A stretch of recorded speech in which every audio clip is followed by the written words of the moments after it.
नवोदय प्रवेश परीक्षा देणाऱ्या सर्व विद्यार्थ्यांसाठी, पालकांसाठी आणि शिक्षकासाठी अतिशय महत्त्वपूर्ण अशी ही बातमी.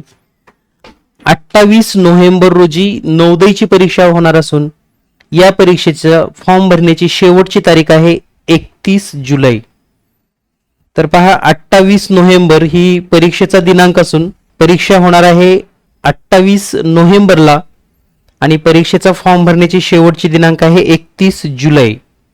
तर या परीक्षेमध्ये जे काही बदल झाले त्यामध्ये महत्त्वपूर्ण बदल असा, मानसिक क्षमता चाचणी यावर आधी 40 प्रश्न असायचे, आता मानसिक क्षमता चाचणीवर 20 प्रश्न आणि पर्यावरण अभ्यासवर 20 प्रश्न, म्हणजे असे 40 प्रश्नाचा हा घटक 20-20 प्रश्नामध्ये डिवाइड केलेला आहे.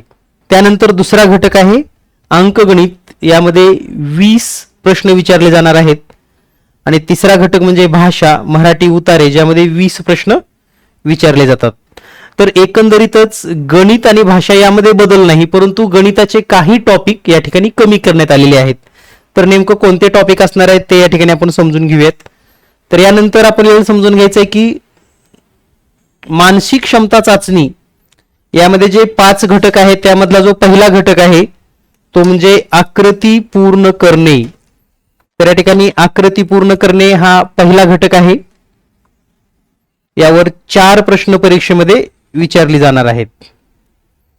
यानंतर जो दुसरा घटक आहे त्यामध्ये आकृती मालिका पूर्ण करा, म्हणजे दिलेल्या आकृतीची मालिका पूर्ण करायची आहे, हा पुढचा घटक आहे. यावर पण 4 प्रश्न असणार आहेत. त्यानंतर भौमितिक आकृत्या पूर्ण करणे या घटकावर 4 प्रश्न विचारले जाणार आहेत. त्याचबरोबर आरशातील आणि पाण्यातील प्रतिमा, आरसा आणि पाण्यातील प्रतिबिंब यावर 4 प्रश्न परीक्षेत विचारले जाणार आहेत. आणि त्याचबरोबर लपलेली आकृती ओळखा, तर हे 4 प्रश्न म्हणजे एकूण 5 घटक या ठिकाणी असणार आहेत. प्रत्येकावर 4-4 प्रश्न विचारले जातील. यानंतर जर आपण संख्याज्ञान पाहिलं तर पुढचा जो घटक आहे तो म्हणजे 20 मार्कासाठी, ज्यामध्ये पर्यावरण अभ्यास. तर नवोदय प्रवेश परीक्षेमध्ये हा नव्याने झालेला अभ्यासक्रम आहे, ज्यामध्ये नैसर्गिक जग, यामध्ये वाहतूक, नद्या, पर्वत, जमिनीवरील आणि पाण्यातील वनस्पती, प्राणी, नैसर्गिक आपत्ती, घराचे निवाऱ्याचे प्रकार आणि जलचक्र, हे सर्व माहिती या घटकामध्ये असणार आहे. दुसरा जो घटक आहे तो म्हणजे मानवी शरीर, यामध्ये अन्न, पोषक तत्वे, स्वच्छता, त्याचबरोबर आरोग्याची काळजी, ज्ञानेंद्रिय याबद्दल सविस्तर माहिती आपल्याला मानवी शरीरमध्ये पाहायला मिळेल. तिसरा घटक आहे दैनंदिन जीवनातील विज्ञान, यामध्ये अन्न संरक्षण असेल, पाणी, वायू प्रदूषण, पाणी आणि मातीचे संवर्धन यावर असणार आहे. आणि चौथा घटक आहे सामाजिक परिसर. तर हे जे 4 घटक आहेत या 4 घटकावर बहुपर्यायी 15 प्रश्न विचारले जाणार आहेत. आणि याच्याशीच संबंधित असा एक उतारा असणार आहे, ज्या उतार्यावर 5 प्रश्न विचारले जातील. या पद्धतीने हा EVS पर्यावरण अभ्यास हा घटक असणार आहे. यानंतर जे आपण आता घटक पाहिले पर्यावरण अभ्यासक्रमाचे, तर यावर 15 बहुपर्यायी प्रश्न असणार आहेत आणि यावर आधारित उतारा एक असेल. उतार्यावरचे 5 प्रश्न, असे 20 प्रश्न या विषयासाठी असणार आहेत. त्यानंतर गणितामध्ये जर पाहिला आपण तर पहिला आहे संख्या आणि संख्याज्ञान. त्याचबरोबर दुसरा जो घटक आहे तो म्हणजे संख्या, पूर्ण संख्या व त्यावरील 4 मूलभूत क्रिया. म्हणजे आपल्या लक्षात येईल, पहिला जो घटक आहे संख्या, संख्याज्ञान. दुसरा आहे पूर्ण संख्या व त्यावरील 4 मूलभूत क्रिया. तिसरा घटक आहे अवयव, गुणित आणि त्यांचे गुणधर्म. अवयव, गुणित आणि गुणधर्म म्हणजे संख्यांचे अवयव आणि गुणित व त्यांचे गुणधर्म. त्यानंतर चौथा घटक आहे तो म्हणजे अपूर्णांक आणि त्यावरील क्रिया. चौथा घटक असणार आहे अपूर्णांक आणि त्यावरील क्रिया. यामध्ये समछेद अपूर्णांकाची बेरीज, वजाबाकी, गुणाकार हा घटक असणार आहे.